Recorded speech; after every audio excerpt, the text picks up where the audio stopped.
Sir क्या कहेंगे, आज कल जो बिहार में जो बदलाव की जो भावना लेके प्रशांत किशोर निकले हैं, तो क्या लगता है इस बार बिहार में बदलाव आएगा? देखिए, बिहार की जनता जो है ना पूरा मूड बना लिया है कि इस बार बदलाव की जो है हवा नहीं बह रही बल्कि आंधी चल चुकी है।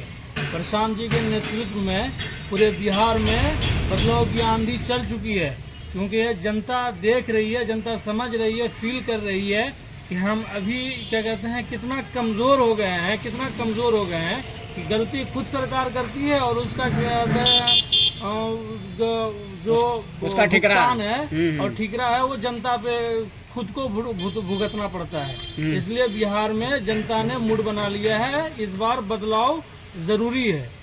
क्या लगता है इस बार कहलगांव विधानसभा में क्या होगा? क्या कहलगांव विधानसभा में क्या कहते हैं हमारे मंजर आलम हैं वो प्रत्याशी, संभावित प्रत्याशी बहुत मेहनत कर रहे हैं, गांव-गांव जा रहे हैं, लोगों से मिल रहे हैं, सभी समाज के लोगों से मिल रहे हैं और बहुत अच्छा रिस्पांस भी है उनका और उनमें क्या कहते हैं कार्य करने की शक्ति भी झलक रही है। लोगों से जो जुड़ाव हो रहा है ना, तो ऐसा लग रहा है कि अगर इनको सही में प्रत्याशी बना दिया जाए जन स्वराज पार्टी, तो कहलगांव विधानसभा कहते हैं एकदम कहलगांव विधानसभा में बदलाव होकर ही रहेगा। कौन कौन से ऐसे मुद्दे हैं जो आपको कहलगांव विधानसभा में दिखते हैं?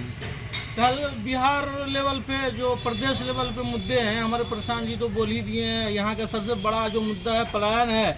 सबसे पहला प्रशांत जी ने क्या कहते हैं आवाज़ उठाया था, लेकिन धीरे धीरे विपक्षी पार्टी और सारी पार्टियां पलायन का क्या कहते हैं लेके बोलने लगे और ये बिहार का मुख्य मुद्दा बन चुका है।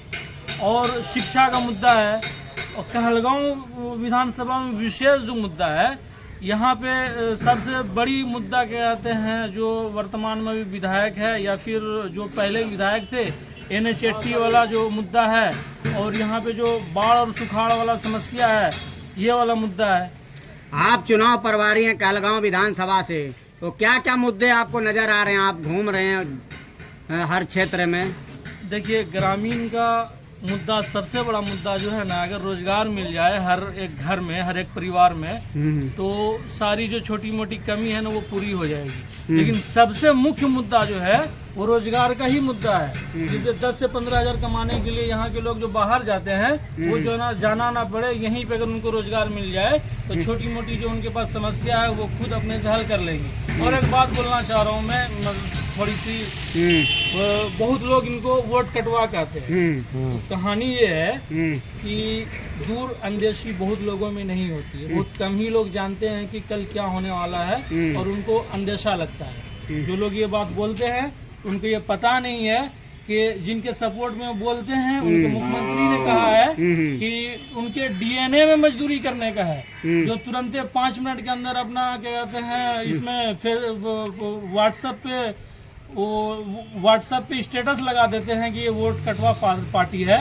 उनको मैं कहना चाहूँगा कि आप अपने मुख्यमंत्री का स्टेटमेंट देखिए। उन्होंने कहा है कि बिहार के DNA में मजदूरी है, तो बताइए, शर्म की बात है। शर्म से डूब के मर जाना चाहिए कि ऐसे पार्टी के मुख्यमंत्री को सपोर्ट में हम लोग किसी अच्छे, जो कि बहुत अच्छे नेता के इस इतना अच्छा प्रोग्राम को, इतना अच्छा बिहार बदलाव का जो कहते हैं हिम्मत लेके चले हैं, उनको बदनाम करने के लिए हम कुछ से कुछ बोल देते हैं। तो इस सब से बचना चाहिए।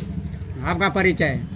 मेरा नाम काशिफ वजैरी है। मैं कहलगांव विधानसभा प्रभारी हूँ जन स्वराज पार्टी का। जी जी। विधानसभा में क्या लगता है इस बार बदलाव आएगा? निश्चित रूप से कहलगांव विधानसभा हम लोग जीत रहे हैं। हम लोगों की पूरी तैयारी है। गांव-गांव तक, घर-घर तक हम लोगों ने जन स्वराज के मैसेज को पहुंचा चुके हैं। लोगों के पास पहले विकल्प नहीं था, अभी विकल्प है, तो क्या लगता है ये तीसरा विकल्प जन स्वराज आया तो क्या? बिल्कुल लोग समझ रहे हैं और ये विकल्प एक मजबूत विकल्प है जो बिहार से गरीबी खत्म करना, तो ब्लूप्रिंट भी दिया है इन्होंने कि गरीबी खत्म कैसे होगा। रोजगार अगर देंगे तो रोजगार देने का श्रेय क्या होगा, किस आधार पे हम रोजगार दे पाएंगे, इस तरह की मतलब लिखित रजिस्टर्ड प्रूफ्ड बात जो है, तो अगर कोई पार्टी आज बोल रहा है तो वो जन स्वराज है। इसलिए लोगों को हम लोग समझाने में सक्षम हो रहे हैं। कुछ वक्त लगा, लेकिन अभी जो हम देख रहे हैं कहलगांव विधानसभा ऑलमोस्ट लोग समझ चुके हैं और परिवर्तन के लिए बिल्कुल तैयार। कौन कौन से ऐसे मुद्दे हैं कहलगांव विधानसभा में जो आपको दिखते हैं कि जन स्वराज की अगर सरकार बनती है तो उसको बदलाव करा जाए, या विधायक बनता है जन स्वराज का तो? कालगांव विधानसभा का स्पेशल कोई मुद्दा मुझे समझ में तो ऐसा नहीं आता है। बाढ़ का मुद्दा एक है, ये पूरी बिहार का मुद्दा है। अगर नॉर्थ का एरिया देखिए तो बाढ़ का मुद्दा है, हमारे यहाँ बाढ़ का मुद्दा है। और इसका सोल्यूशन अगर आप पूछिएगा विपक्षी पार्टी से तो वो जो है तो इंटरनेशनल मामला बताते हैं, जबकि ये इंटरनेशनल मामला नहीं है। सिंगल रिवर सिस्टम अगर अपनाया जाए, जो क्षेत्र बाढ़ से प्रभावित होता है, ये पानी आप सुखाड़ के एरिया में लेके चले जाएंगे तो सुखाड़ और बाढ़ दोनों का प्रॉब्लम एक साथ सोल्व हो सकता है। और ये बात अगर कोई बता रहा है तो जन स्वराज पार्टी बता रहा है, इसलिए बता पा रहा है कि पूरी बिहार का मैप उनके दिमाग में है, पूरी अध्ययन इनका स्ट्रांग है। बिना पढ़े लिखे गेस्ट पेपर के आधार पे जन स्वराज पार्टी का न कोई कैंडिडेट या फिर न सूत्रधार आदरणीय प्रशांत जी बात करते हैं, उनके पूरी स्टडी के बाद ये कोई बात रखते हैं जिसे काटना बहुत मुश्किल होता है। हाँ, जन स्वराज को लोग बी टीम भी बोलते हैं भाजपा का, तो क्या इस पे आप एक जन स्वराजी हैं, क्या कहेंगे? बी टीम उसे कहा जाता है जो किसी बड़े पार्टी के लिए काम करता हो, और बिहार में कार्यकर्ता के आधार पे हमारी पार्टी के पास आज रजिस्टर्ड कार्यकर्ता लगभग 1,57,00,000 है। जो अगर भारत की सबसे बड़ी पार्टी भारतीय जनता पार्टी की बात करें तो इस बिहार में 33 लाख से ज़्यादा कार्यकर्ता का उन्होंने रजिस्टर लिखित प्रूफ नहीं दे पाए। तो जीत और हार तो कार्यकर्ता के मेहनत पे तय होता है। अगर सबसे बड़ी पार्टी कहा जाए कार्यकर्ता के आधार पर और तैयारी के आधार पर, और हम चुनाव भी अगर लड़ रहे हैं तो 243 सीट पे लड़ रहे हैं, जो बिहार में दूसरी कोई पार्टी की औकात नहीं है कि वो 243 सीट पे चुनाव लड़ पाए। तो हमारी बी टीम कोई हो सकता, हम किसी के बी टीम कैसे हो सकते हैं? आपका परिचय? मेरा परिचय, मैं मुजम्मिल हुसैन, प्रखंड अध्यक्ष गौराडी। पिछले 2 वर्षों से जन स्वराज पार्टी से जुड़ा हुआ हूँ। आदरणीय प्रशांत जी के बातों को सुनकर, उनके आइडिया को समझकर, मुतासिर होकर प्रखंड अध्यक्ष के रूप में काम कर रहा हूँ। बहुत बहुत